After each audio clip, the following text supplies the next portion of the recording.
Welcome to Into the Blue, a weekly look behind the scenes of the Tampa Bay Lightning with reporters Gabby, Shirley, and Ben Pierce. Hello, and welcome to another episode of Into the Blue. Gabby, Shirley here with Ben Pierce. We are recording this Thursday morning, the day the podcast drops, from our homes because the Tampa Bay Lightning played at home on Wednesday evening. And you know what? I'm just going to get it off my chest right now and make a public proclamation that I am in the doghouse and I am sorry. Ben and I were supposed to record this podcast 45 minutes ago, and I overslept. I can't remember the last time I did that. So Ben, once again, I hope you can forgive me. I am so sorry.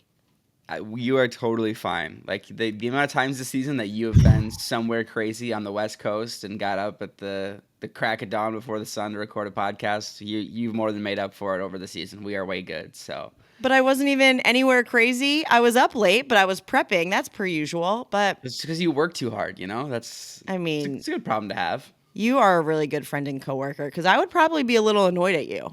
Oh, that's good. I'll make notes for that next time. I will remember to not be if this ever happens to you. I am so sorry. It's all good. That just means we're due for a great pod, which should have everybody excited. We got plenty of good stuff to get to. Yeah, I think you're right. We were pretty excited when we were putting this outline together post game on Wednesday evening. I guess we will get right into it. I've been doing the countdown, Ben. 4 regular season games left on Tampa Bay Lightning's schedule, which is still crazy to me. 3 are on home ice. They finish on the road. But we have to start with the most exciting news, Ben, right? It happened a couple games ago, but still, we got to talk about the Lightning clinching a spot in the postseason. It was weird because it was Saturday when the team was in Buffalo, and it happened following that 12:30 game between the Rangers and the Devils. The Rangers lost to the Devils 4-0 in regulation, which actually put us into the playoffs. I mean, what do you think about the Lightning entering this postseason, maybe even the way that they are?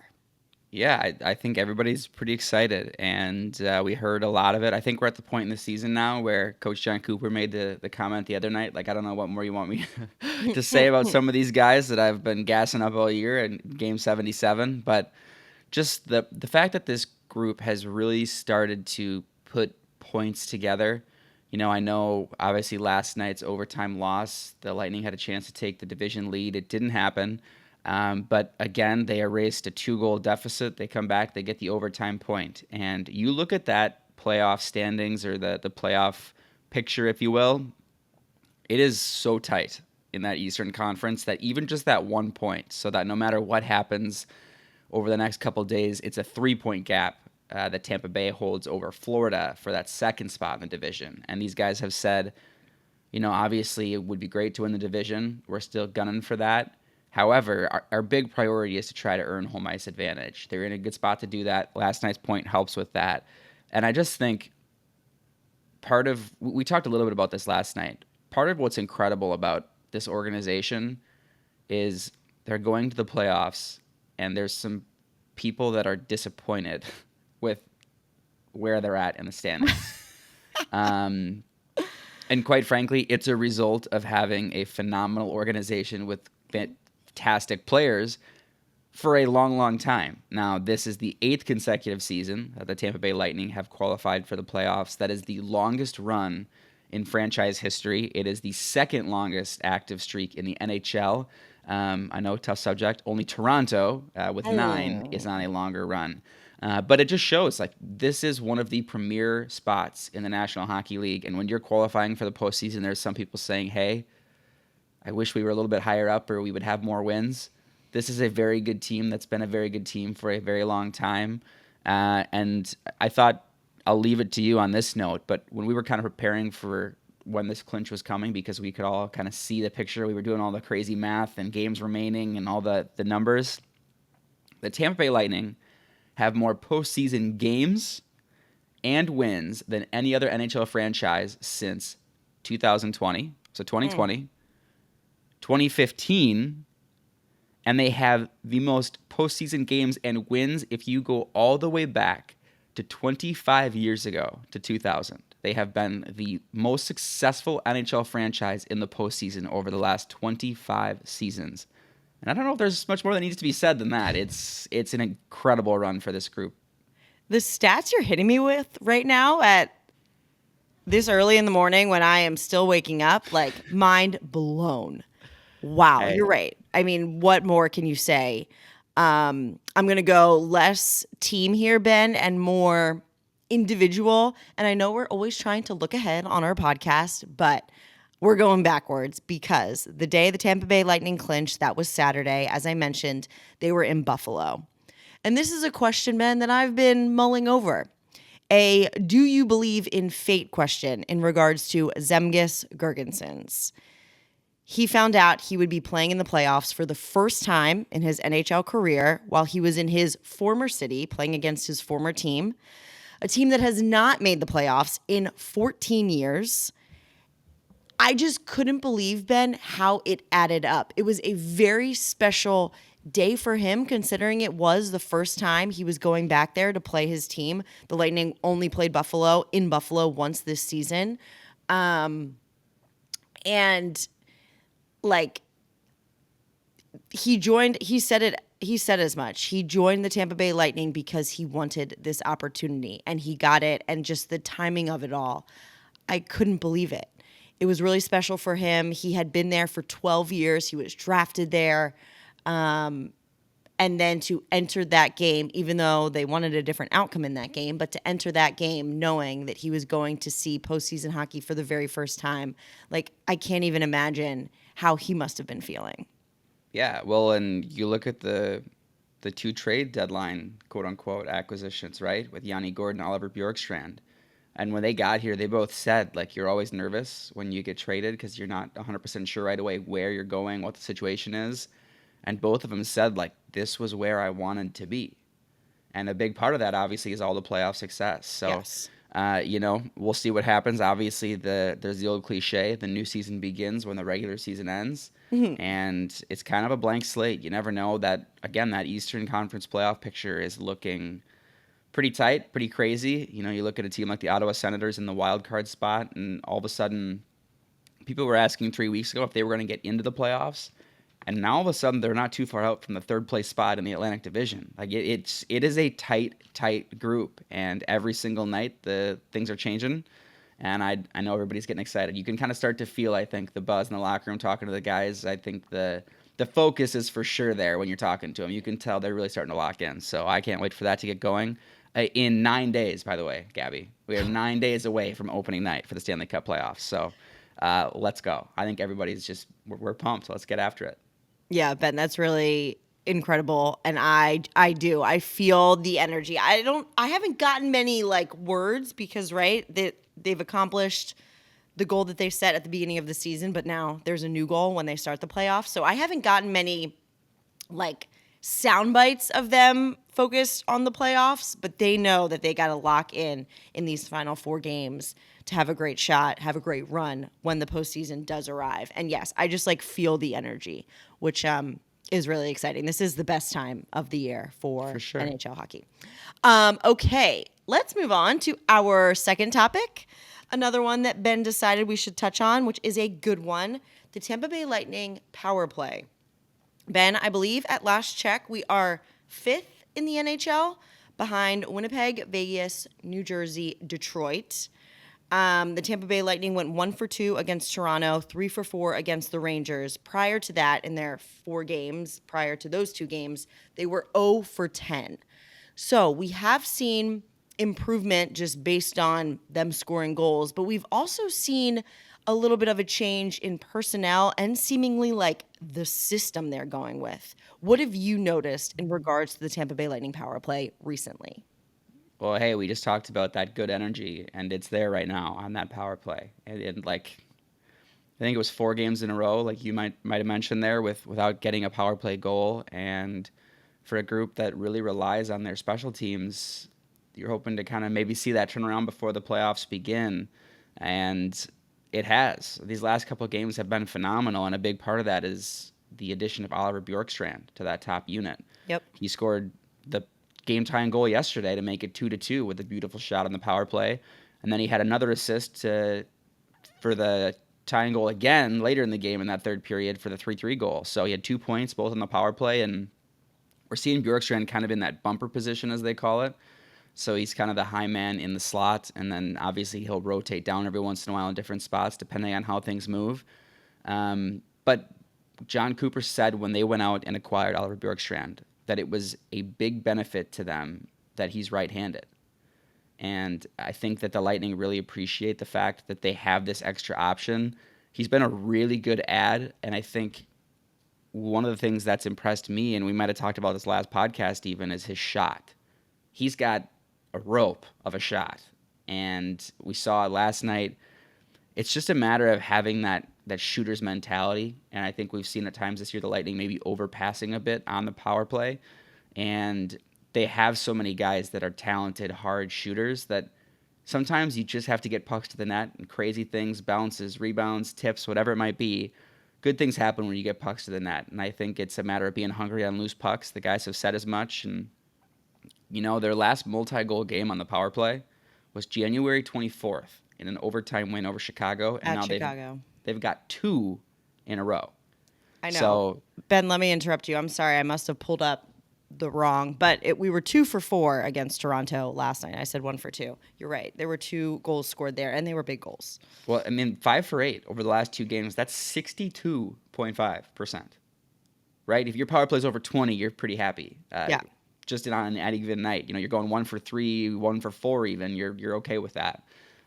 They're way over that right now, and I think there's some confidence too. For a guy like Oliver Bjorkstrand, who said you're always looking to get comfortable.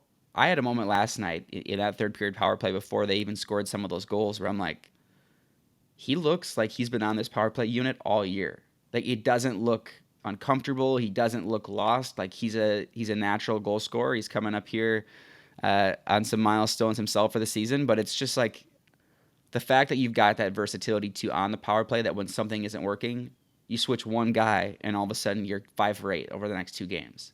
I'm guessing we'll probably see some tweaking throughout the playoffs, depending on how things go. But so far, it's been a really good stretch here for this power play. Yeah, Ben, you mentioned making tweaks if they need to. The Tampa Bay Lightning, I feel, maybe for the first time all season since the arrival of Oliver Bjorkstrand, they do have some solid options. We saw them try a bunch of different guys in a bunch of different spots, but it felt like they were never really set on anyone. And yes, he started with the power play when he first got here. He went to the second unit, and now he's back on the top unit. And you're right, he seems really, really comfortable. I was impressed with Brayden Point being pretty open and honest, Ben, about the power play after that game against the Rangers. He was asked about those changes. It looked like there was more movement, and he admitted, a power play, not even just the Tampa Bay Lightning's power play, but it can get stale over the course of the season. So he said, yes, they were trying to have more movement, be more creative. And I think the quote that he ended with was, guys were looser and kind of more free to make the plays. And it obviously worked out well for us. And that's exactly what we saw against the Rangers. And I think we saw it again against Toronto. And the Lightning were doing all of that without one of their mainstays on the power play, Jake Guentzel. Well, like last night, Victor Hedman scores the game-tying goal there midway through the third, make it 3-3 on the power play.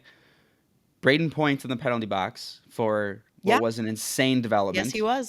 For a fighting major. Good on Pointer for sticking up for himself. But so in that moment, you are in a 3-2 game. You're down 1 goal. You're missing the 2 NHL leaders in power play goals. There you go. Jake Guentzel and Brayden Point, both with 16 each. You get the game-tying goal on the power play from your captain, one of those big, Something's working. We need somebody to step up, and your leader does it. The guy wearing the C does it, and that's a big deal, right? I mean, you're missing 2 of your top unit power play guys, 2 other guys come in, and you still find a way to get the job done, and that's exactly that versatility we just talked about. So I thought that was a good thing to see, that, if something happens, God forbid, injuries, whatever else, penalties, somebody can't go, you have options, and that's a big, big deal, especially when the postseason comes, and you just never know what every day brings. Our final topic. If you haven't read Ben's article, you should go to the Tampa Bay Lightning website to read all the fun facts and figures. But we're talking about award season. Ben, it appears you have made some award predictions. Do you want to touch on them, specifically the one you made for Brayden Point? For sure. Yeah. Yeah, I'm sure somebody's going to yell at me for jinxing that one. But it's been that kind of year in Tampa Bay where we talked, I think, every single podcast about how many guys have had career seasons, right? Yes. Milestone seasons. I mean, tons of guys are doing things we haven't seen before. And that's why the Lightning are going to the postseason for an 8th straight year. But as of right now, Nikita Kucherov is very much in the conversation for the Hart Memorial Trophy. Now, that is the trophy given to the player deemed most valuable to their team. So that is not technically an MVP award, because the wording can always be a little funky there. The most valuable to their team, obviously, Nikita Kucherov has 116 points. And I believe now he's got 21 points over Brandon Hagel, who is the next highest scorer. So it's been a great year for him, and Brandon Hagel's had a fantastic season. And so you look at that kind of disparity. He's tied with Nathan MacKinnon for the league lead in points. Obviously, that's a big one for this stat, but you don't have to necessarily win the Art Ross Trophy to win the Hart.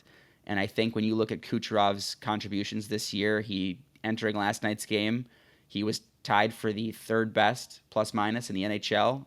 The only 2 guys ahead of him, teammate Jake Gensel and Columbus's Kirill Marchenko at 5-on-5 plus-minus. Because the big thing there is plus-minus can get skewed with special teams and different things like that. But 5-on-5 plus-minus is a little bit more of a sturdier stat because that's simply you versus us, what's happening at even strength. And it takes out the 4-on-4 pieces where there's extra ice, things like that. So that's a pretty good look at, like, this is one of the guys who's not only doing his part offensively, but he's been very sturdy defensively too. So he's got a real shot at that. The other part too for Kucherov, he leads the NHL in road scoring, right? He's got 59 points in road games this season. And you look at some of the other guys in that conversation, whether it's David Pastrnak, Leon Draisaitl, we mentioned MacKinnon. He's 11 road points ahead of Nathan MacKinnon, who he's tied with in total scoring. And it's harder to get points there, especially with the matchup game on the road. So he's got some arguments there. He leads the NHL in power play points. And 75.4%, Gabby, of the Lightning's power play goals this season have Nikita Kucherov's name attached to them. Not surprised, but that is a crazy number. Insane. Wow. Especially because this is a guy who missed 5-6 games this season. Yeah. And it's been a great year for him. Wow. Obviously, Victor Hedman, we talked about the big goal he had last night, once again in the conversation for the Norris Trophy, given to the NHL's best defenseman. That's all-around defenseman. So, obviously, you look at another Colorado guy in Cale Makar, or maybe Vancouver's Quinn Hughes, who always get a lot of love. For the offensive side, Hetty's done a lot of that offensively, but he's been very, very good defensively, too. And, I mean, you look at everything that he's accomplished to this point, among the NHL's top 10 scoring defensemen, he's first in goals for percentage, second in goals per 60 minutes, second in goals against per 60, and plus minus. Like, he's doing everything for this team, and he leads the team in time on ice every game, so he's plenty busy. We've talked to him a lot about that this season. And we'd be remiss, obviously, talking about the Big Cat if we didn't get to that, because it's been about the Big Cat. An incredible season for Vasi. Obviously, Connor Hellebuck there over in Winnipeg is having a phenomenal season himself. He is the only goalie in the NHL with more wins, a higher save percentage than Vasi. However, there are some numbers that show that maybe Vasi isn't getting enough attention there either. So entering last night's game, he did lead the NHL in saves. He's got over 1,500 saves this season. He was the only goalie to have that mark before then. A .923 save percentage Vasi has this season. And we've talked so many times this season about kind of his quote-unquote comeback season, if you will, from last year. But I think in this award, he's got an .862 save percentage on those high-danger shots. That's directly in front of the net. That obviously, in the NHL, you expect guys to score from those spots. Now, he is tied with Los Angeles Kings goalie Darcy Kemper for that top spot, and Hellebuck is in third with .842.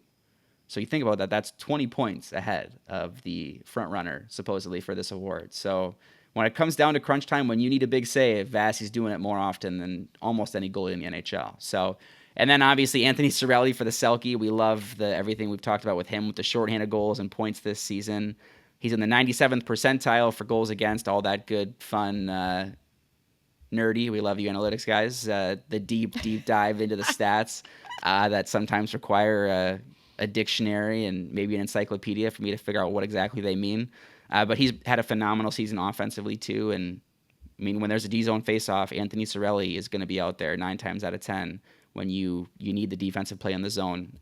So just another good year for him. And Brayden Point, we'll get to this one. Obviously, a guy everybody loves and talks about how great of a season he's had, but they've also talked about how great of a guy he is. And we think he should be considered for the Lady Byng Memorial Trophy. Now, that is given to the player who best demonstrates sportsmanship and gentlemanly conduct, combined with a high standard of playing ability. Entering last night, Brayden Point had 2 penalty minutes in 72 games, which is crazy. He had 1 tripping penalty, and his 41 goals were 5th in the NHL. Now, Brayden Point has 7 penalty minutes with a fighting major, but just for reference of what a crazy season it's been, entering last night, the only other players with more than 20 points and 2 or less penalty minutes had played 48 games and 20 games. So 20 games and 48 games. They're both over 20 points. Neither of them had hit 30. Pointer's over 70, and he's got 41 goals, and he had 2 penalty minutes. So it's a pretty remarkable run. Everybody loves him. Like I said, you love to see a guy stand up for himself. Plenty of awards that are going to go around each season, and the Lightning have a say in plenty of them this year. That was an incredible summary. And Ben, you do sound pretty nerdy yourself. So one more time for anyone who would like to look at all of those numbers, percentages, decimal points on paper, you can go to our website. Trophy Tracker is the big, bold headline, a beautiful article written by Ben that I will be reading soon. Still haven't read it yet because I overslept. Hey, that's totally fine. Big shout out to the analytics crew. Obviously, like I said, they do a lot of hard work every day crunching numbers like this, and they make stories like this possible. So appreciate all their help too. Great crew we got here, and hopefully we get to see some hardware this spring because plenty of guys deserve it. Absolutely. All right. With that, we are going to move on to the Blue Line segment. We have a voicemail, which we will get to in a second, but that was very exciting. We don't get too many, so please call in if you have a question. That phone number, 813-301-6749. But we are going to start with a question from Mike. He wrote to us on X, and the question is, has there been any talk of bringing Geeky back for the playoffs? Ben, do you want to start us off with your thoughts on this topic? Sure.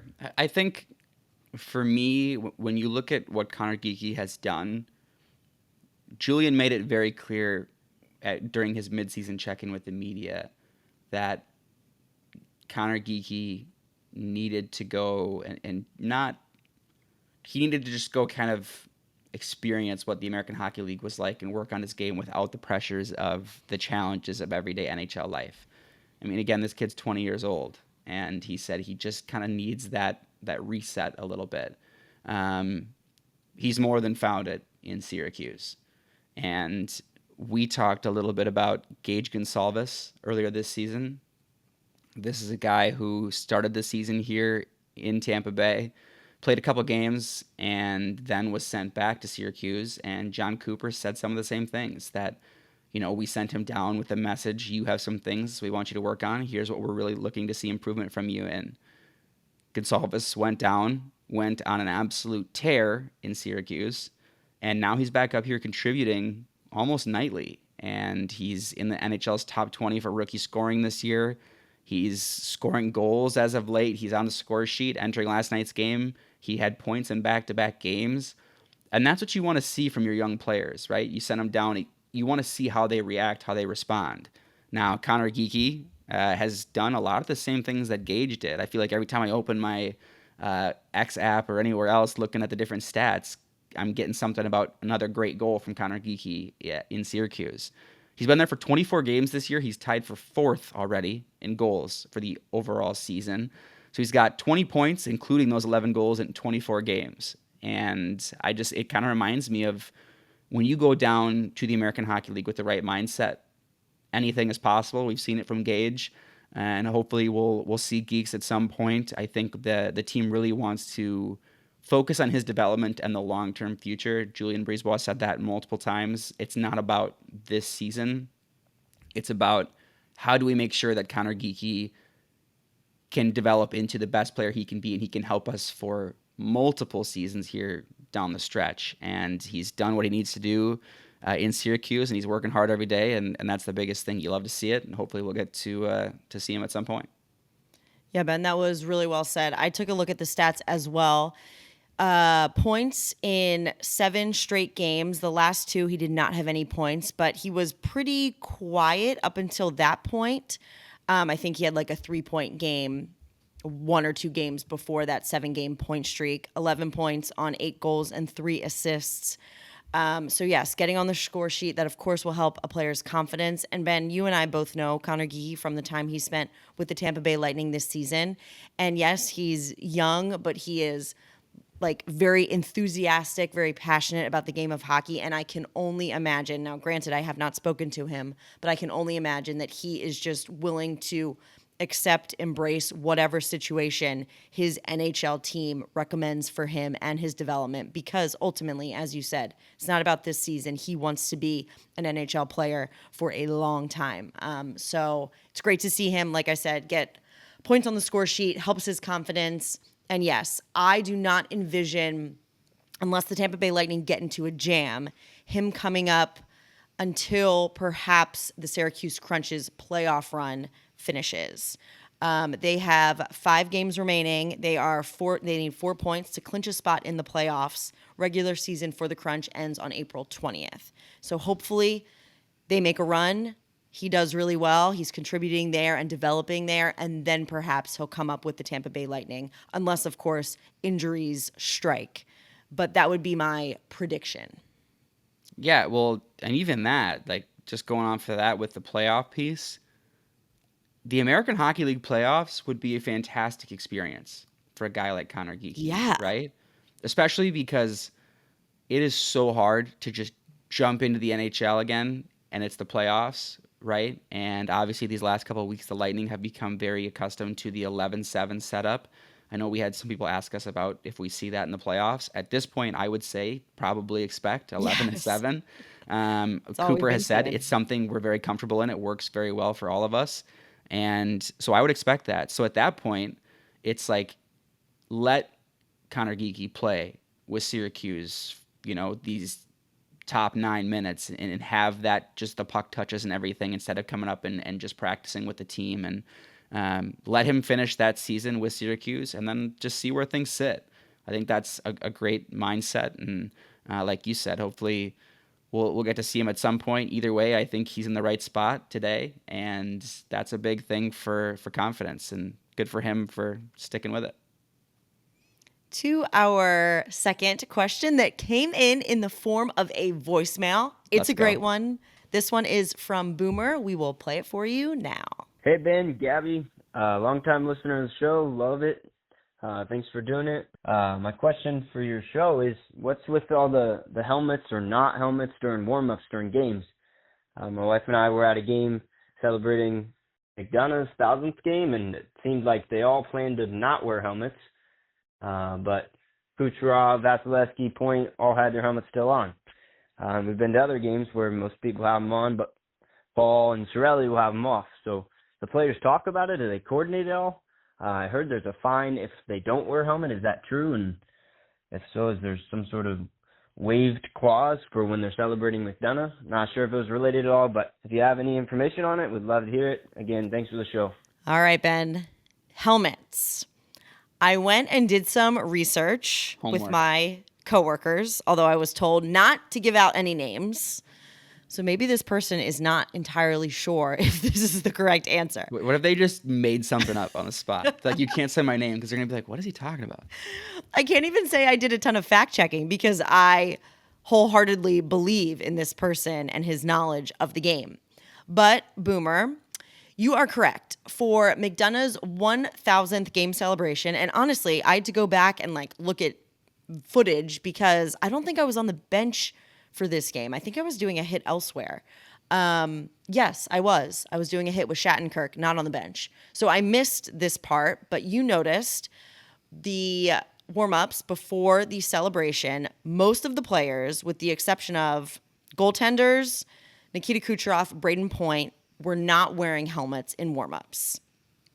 I am under the assumption, although I did not ask any player specifically, that yes, that was a group decision. It's a special occasion. Ditch the helmets. Nikita Kucherov, Brayden Point, I mean, the veterans, the type of players that they are, they probably just said, we're not doing that, and that's fine. Okay, so they keep their helmets on. But the rule is players entering the NHL before the 1920 season have the option. They do not have to wear helmets during warmups. That is fine. They are like grandfathered in, if you will, under the old rule that you didn't have to wear a helmet during warmups.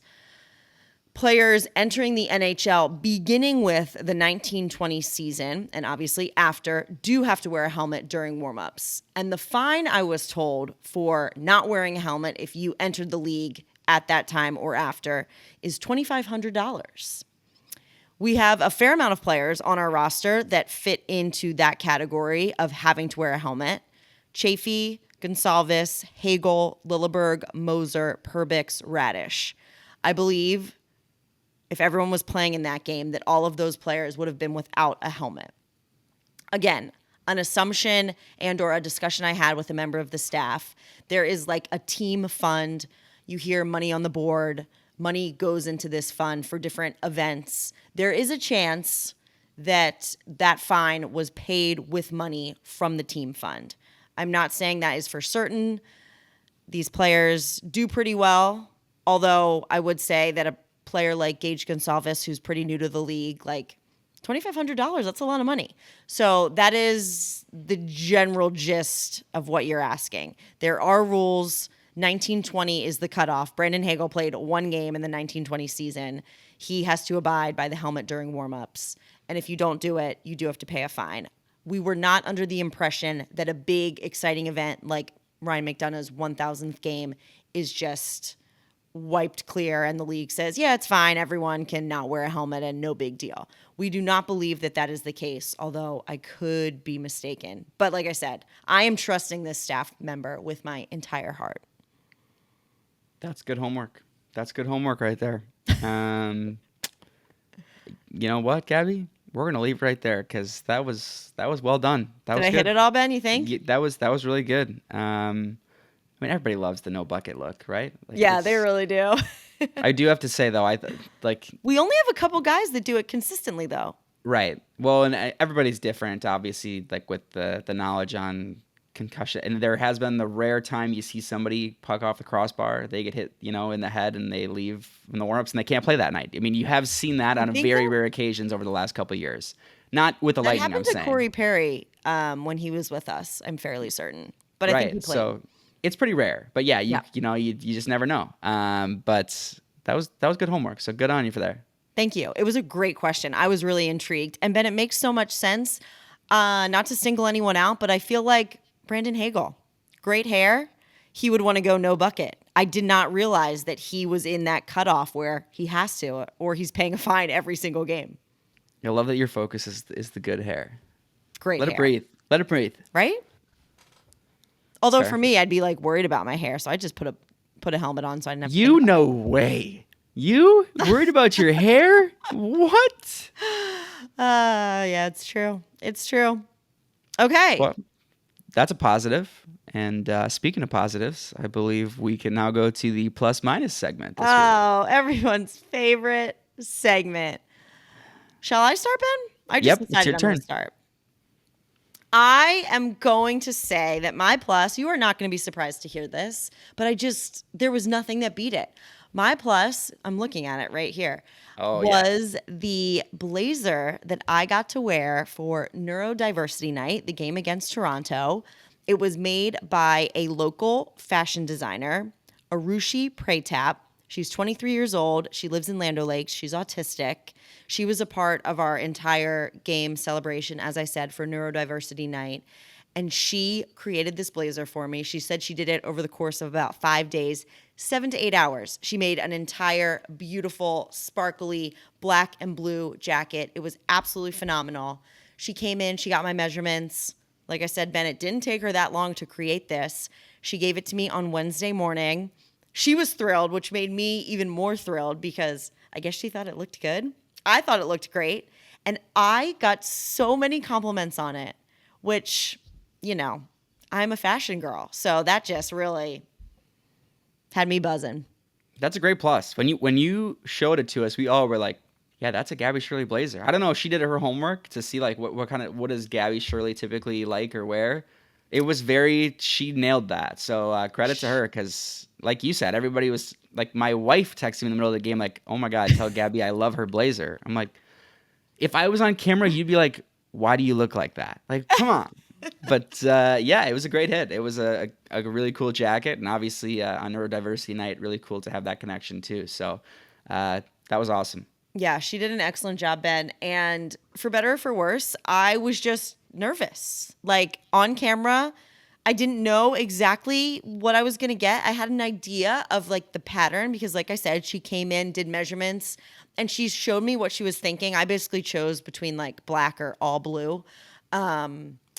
And yeah, when I saw the final product, I was like, okay, we can work with this. Nailed it was it. a very pleasant surprise. And like, I just couldn't believe that she created that just in her home. No big deal. Very talented. Very, very talented. Okay, Ben, hit us with your plus.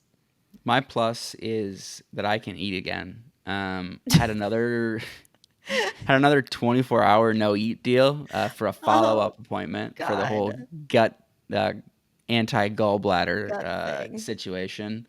And I just have to say, man, I will never take the ability to drink coffee, eat solid food, or ice cream. Wow. We don't give ice cream the credit it deserves. Because Chris Kren does. I had Ben and Jerry's ice cream the other day. No free sponsors here. Sorry. What flavor? Milk and cookies. Ooh. You ever had that? Okay, that's a good one. Flames. And one of those deals where you sit down and all of a sudden you look down and you're like, oh, I did not mean to eat that much Where ice did cream. it go? It was so bad. But it was so bad because it was so phenomenal. And my plus is that I can eat food that is horrible for me, like ice cream. And I'm very thrilled about it. So won't take that for granted. That's a good plus. We love Very ice cream. good plus. We love I'm ice glad cream. you're coming out of this thing slowly but surely. Eventually we'll get there. Eventually we'll get there. Ben, I try to go all over the place. My blazer maybe wasn't that surprising to some as my plus, but my minus, because I'm not going to say it was oversleeping, although it probably beats everything. Still so sorry. My minus, and I got to preface this by saying I travel with the team. It is the absolute best. They are treated great by default. I'm treated great. We stay in the most wonderful hotels. On this most recent road trip, I will never call out the hotel. Ooh. We stayed at a hotel that we hadn't stayed at previously, or I should say recently. We have stayed there previously, but not since I joined the team. And this isn't even special to this hotel because other hotels do it. But I shower a lot. And I don't understand the teeny tiny little bottle of shampoo, conditioner, and body wash that they put in the showers. Because I go through that in shower number 1. And no matter if we're there in for... one shower? Huh? In one shower? Like, basically... Wow. Okay. Like, it was small. Okay. And I'm trying to think, like, just economically here. I mean, maybe, I don't know. I don't know the benefits of the small bottles because people are definitely going to need more. Will people take them? Like, you're just going to have to create more work for yourself rather than just have big bottles there on the wall, there on the ledge. Like, I can't figure it out. And I'm also the person, Ben, which I think I'm on, not many people will agree with me, but I always have do not disturb on. So they're not coming in and refreshing everything. So I'm always out of it. I shower in my last shower when we were in this city at this hotel with shampoo because I ran out of body wash and I'm not calling and I'm forgetting to go to the desk. It's my minus. Like, I just don't get it.